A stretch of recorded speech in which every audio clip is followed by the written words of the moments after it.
வீட்டை விட்டு வெளிநாட்டுக்கு போவது எளிதா? அம்மா சமைத்த சாப்பாட்டை விட்டு அப்பா முகத்தை கூட கடைசியாக பார்த்த நாள் நினைவில் கூட இல்ல. ஆனா வாழ்க்கை எளிதா நடக்குது இல்ல. கனவு பெரியதா இருக்கு. இதுதான் கல்ஃப்ல போன தமிழ் மக்களின் வாழ்க்கை. நம்ம ஊர் வெயிலையும் தாண்டி அங்குள்ள பாலைவன வெயிலில் ஒரு குடும்பத்துக்காக நிம்மதியா சுவாசிக்க முடியாம கஷ்டப்படுற வாழ்க்கை. திருச்சி, மதுரை, நெல்லை, ஈரோடு எங்கிருந்தாலும் ஒரே கனவு. கல்ஃப் போனா வாழ்வு மாறும். அம்மா கேக்குறா, மகனே அங்க நல்லா சாப்பிடு, குளிர் கஷ்டப்படாதே. அவன் சிரிச்சுக்கிட்டே சொல்றான், அம்மா கொஞ்ச நாள் தான் பணம் சம்பாதிச்சு வர்றேன். ஆனா அவனுக்கே தெரியும், அந்த கொஞ்ச நாள் என்று சொல்லும் நாட்கள் எத்தனை வருடமா மாறி போயிருக்கு என்று. விமானத்திலிருந்து இறங்கும் போது ஒரு எக்ஸைட்மெண்ட். ஆனா சில மணி நேரத்துக்குள்ள ரியாலிட்டி அடிச்சு விழும். 40 டிகிரி வெயில், மணல் மட்டும்தான் தெரியும். சுற்றிலும் அறிமுகம் இல்லாத முகங்கள். ரூம்ல 8 பேரு, ஒவ்வொருத்தருக்கும் ஒரு ஸ்மால் கார்ட். பணிக்கு போகும்போது சூப்பர்வைசர் கத்துறான், ஃபேஸ்டர், நோ டாக்கிங். ஆனா அவன் மனசுக்குள் நினைக்கிறான், நான் பேசுறது கூட தடைனா சுவாசிக்கிறது எப்போ சுதந்திரமாகும்?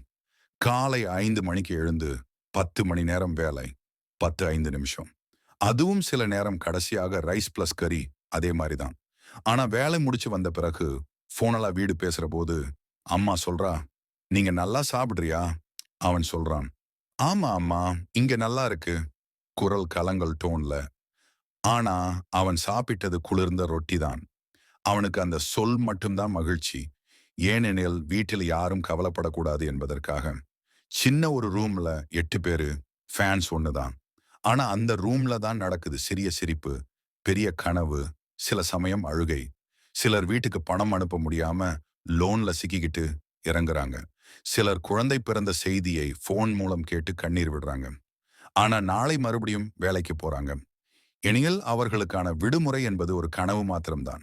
தீபாவளி, பொங்கல், ஈடு, அங்க எதுவுமே அப்படியே உணர முடியாது. சில நேரம் வாட்ஸ்அப்ல வீட்டில இருந்து வரும் போட்டோகளை பார்த்து நிம்மதி அடைச்சுக்கிறாங்க. ஒரு தமிழ் குரூப்ல சேர்ந்து சாமி பாடல், பிரியாணி, சிரிப்பு, அதுவே அவர்களுக்கு திருநாள். அந்த சில மணி நேரம்தான் அவர்களுடைய நாடே நினைவு. சிலர் கன்ஸ்ட்ரக்ஷன் சைட்ல வேலை, சிலர் ஹோட்டல்ல, சிலர் கிளீனிங் ஜாப்ல.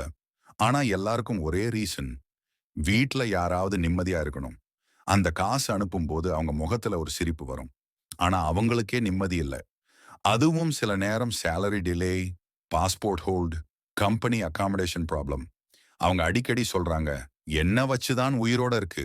ஆனா இன்னும் நம்பிக்கை விட்டு விட மாட்டாங்க. ஏனெனில் ஒவ்வொரு தமிழனும் இதயத்தில் ஒரு ஃபைட்டர் தான். ஒரு நாள் ஜாப் முடிச்சு பஸ்ல போகும்போது பக்கத்துல ஒரு பையன் கேக்குறான், மச்சான் வீட்டுக்கு போனேனா நீ? அவன் சொல்றான், 3 வருடமாச்சு, இன்னும் போகல. கண்ணில் நீர் வந்துரும். அந்த போன் காலில் தாயின் குரல் கேட்டாலே அவன் கடைசியாக தாங்கிக் கொண்டிருக்கும் துன்பம் தகர்ந்துவிடும். ஆனா நாளை மறுபடியும் வேலைக்கு போவான். ஏனல் அதுதான் அவனின் பொறுப்பு. குல்ஃப்ல இருக்கும் ஒவ்வொரு தமிழ் மனிதரும் ஒரு சிலண்ட் ஹீரோ. அவங்க செய்யற சாக்ரிஃபைஸ்க்கு ஒரு மெடல் கிடைக்காது. ஆனா அவர்களின் குடும்பம் வாழ்வது தான் அவர்களின் வெற்றி.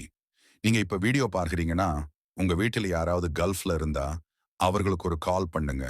அவர்கள் கேட்க விரும்புற ஒரு வார்த்தை, நீங்க தான் நம்ம குடும்பத்தின் பேக் போன். அவர்களுக்கு ஒரு தேங்க்யூ சொல்லுங்க. கீழே கமெண்ட் பண்ணுங்க, நான் கல்ஃப்ல வேலை செய்கிறேன் அல்லது எங்க அப்பா கல்ஃப்ல இருக்கார் என்று. அந்த காமெண்ட்களில் நம்ம ஒவ்வொருவரின் உணர்வும் ஒலிக்கட்டும். லைக் பண்ணுங்க, ஷேர் பண்ணுங்க. ஏனெனில் ஒவ்வொரு கல்ஃப் ஒர்க்கருக்கும் இந்த வீடியோ ஒரு மரியாதை. சப்ஸ்கிரைப் பண்ணுங்க.